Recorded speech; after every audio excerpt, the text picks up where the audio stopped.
Hello students, class 11 mathematics. Previous day complex number से connect जो question हमने solve किया था, modulus of the complex number. आज हम उसी लिंक में आर्गुमेंट और amplitude of the complex number से रिलेटेड क्वेश्चन सॉल्व करेंगे। क्वेश्चन में कहा है find the locus of the complex numbers of the complex number z equal x plus iota y if that means a condition है argument of z minus 3 which is equal pi upon 3। सबसे पहला work question solve करने के लिए जो आपके पास complex number है, given complex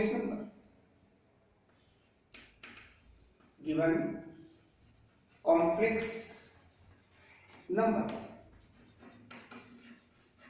वो है आपके पास z equal x plus iota y,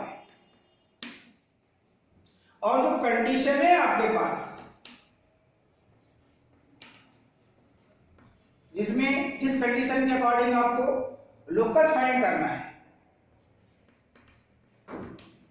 वो कंडीशन है बेटे argument of z minus 3 which is equal pi upon 3।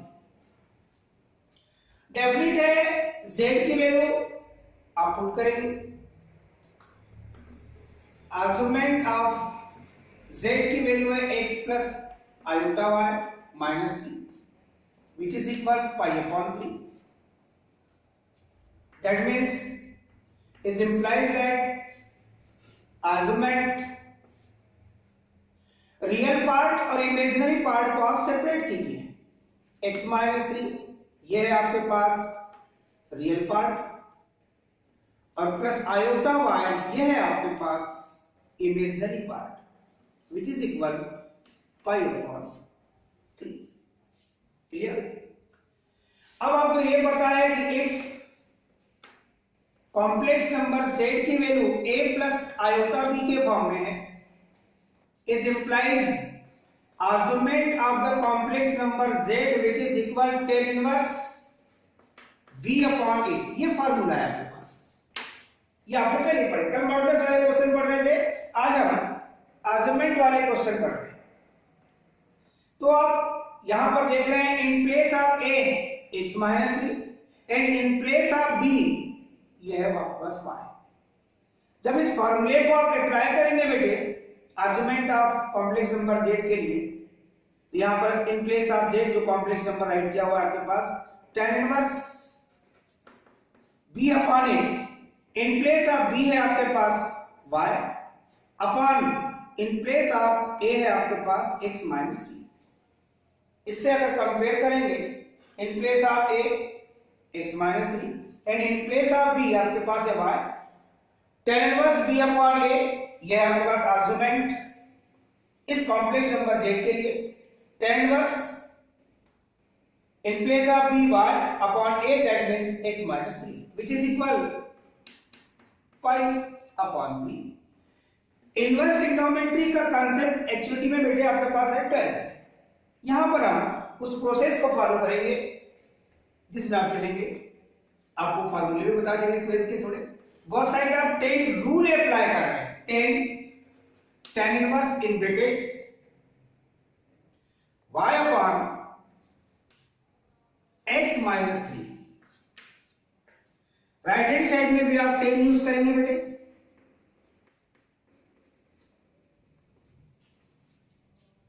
Definite है pi radian that means 180 degree, pi by 3 that means 60 degree, pi radian 180 degree, pi upon 3 radian 180 by 3 that means ये 60 degree की value है। tan 60 की value आपको tan से ही पता है। यहां एक फार्मूला आपका इनवर्स ट्रिग्नोमेट्री का अप्लाई होता है बेटे tan इनवर्स।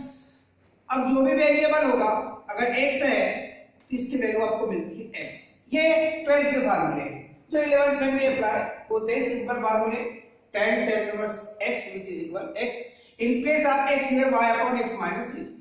That means ये रिजल्ट मिलेगा y upon x minus 3 which is equal अब tan pi by 3 that means tan 60 degree की वैल्यू ये होती है बेटे √3.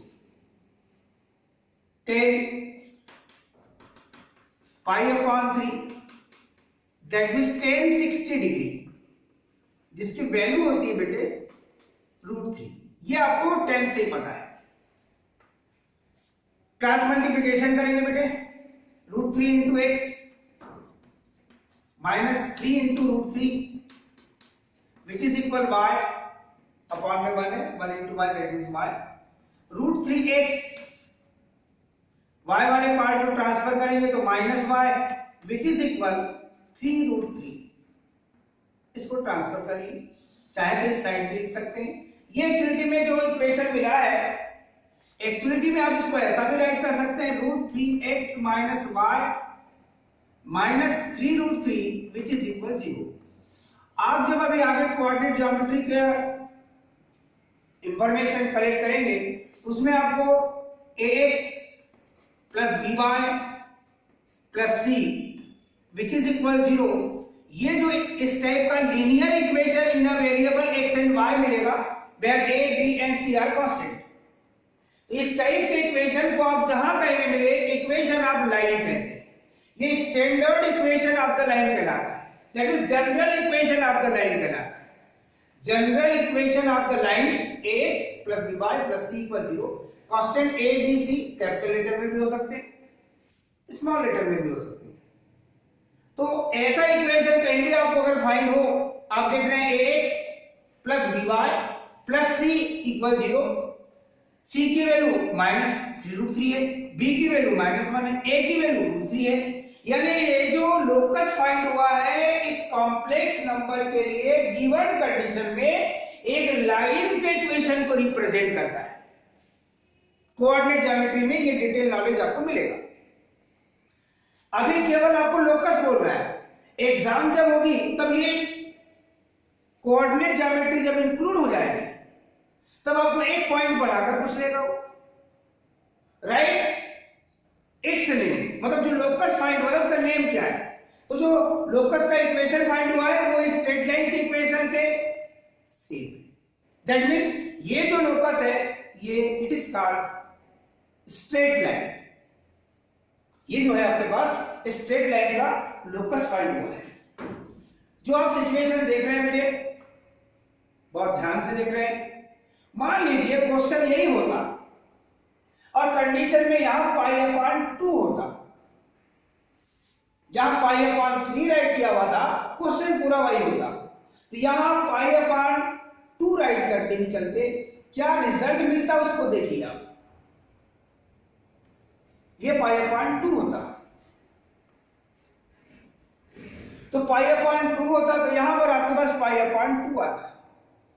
अब आपको इतना पता है कि tan 90 की वैल्यू क्या होती है. π/2 मतलब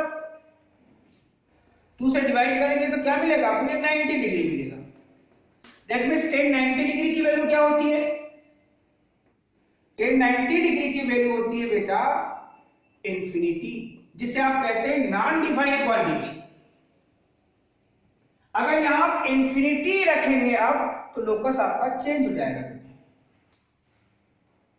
अब इंफिनिटी फाइंड हो गया तो इंफिनिटी से आप क्लास मल्टीप्लिकेशन तो करेंगे नहीं. जब भी आपको कैलकुलेशन में इंफिनिटी फाइंड हो जब भी आपको कैलकुलेशन में इंफिनिटी कहीं फाइंड हो तो इंफिनिटी को y के अपॉन में ले आए हमने और इसको रिप्लेस किए x माइनस 3 को इंफिनिटी के अकॉर्डिंग. इंफिनिटी से किसी भी डिफाइंड क्वांटिटी को अगर डिवाइड किया जाए तो उसकी वैल्यू मिलती है बेटे 0. ये ध्यान रखिएगा. x minus 3 equal 0 that means ये भी आपके पास एक लाइन का इक्वेशन है. क्यों? क्योंकि इसको क्या लिख सकते हैं आप x इक्वल 3 को x माइनस 3 इक्वल 0 क्या लिख सकते हैं आप इसको x इक्वल 3 भी राइट कर सकते हैं x माइनस 3 इक्वल 0 भी राइट कर सकते हैं. 1 into x plus 0 into y that means 0 होगा. Plus in brackets -3। अगर आप ये देख रहे हैं ax plus by plus c which is equal 0 के अकॉर्डिंग ऐसा ही, दैट मीन्स ये भी एक स्ट्रेट लाइन का इक्वेशन है। इस स्ट्रेट लाइन के काइंड्स को अपन पढ़ेंगे, x इक्वल 3 के मिलेंगे जब हम आगे बताएंगे क्वाड्रेंट ज्योमेट्री में, तो x इक्वल 3 के मिलेंगे, एक लाइन मिलेगी जो y एक्सिस के पैरेलल लाइन कहलाती है।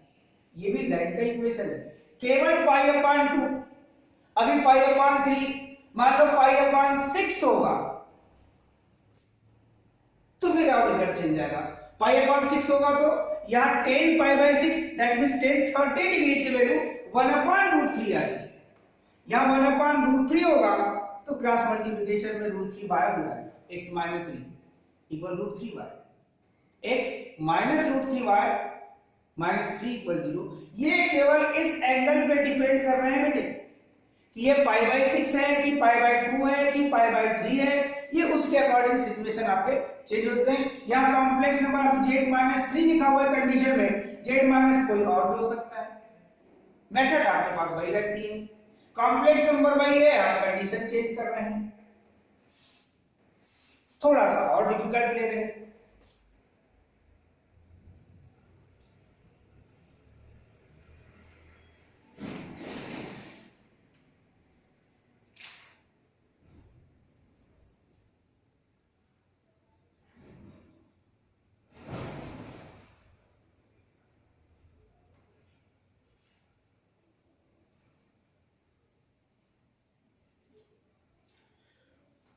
Argument of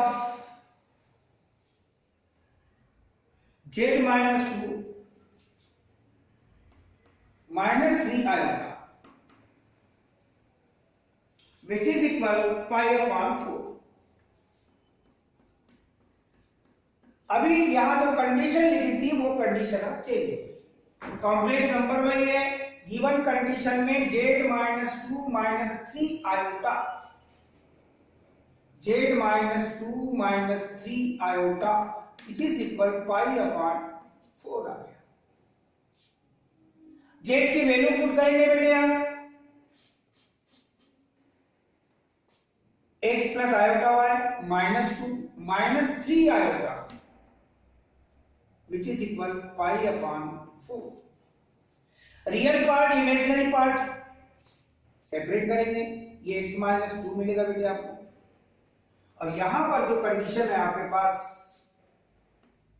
इमेजिनरी पार्ट में आयोटा y और ये -3 आयोटा, दैट मींस इसको क्या राइट करेंगे आप, वो देखना है आपको, y -3 iota which is equal π/4।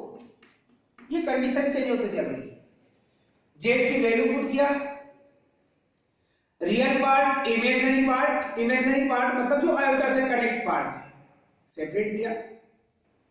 अब ये कॉम्प्लेक्स नंबर जिस फॉर्म में आया है यही फार्मूला आपका यूज हो रहा है, here a x - 2 and here b y - 3। तो यहां पर y - 3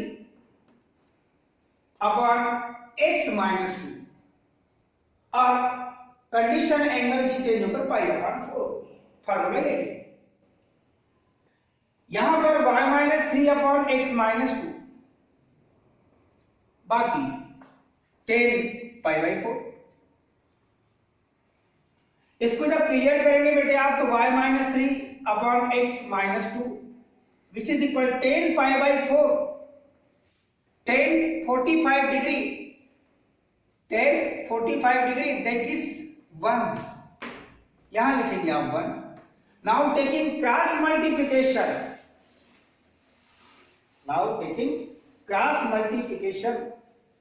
x - 2 which is equal upon में 1 है y - 3, that means x minus y plus 3 minus 2 which is equal 0, x minus y plus 1 which is equal 0।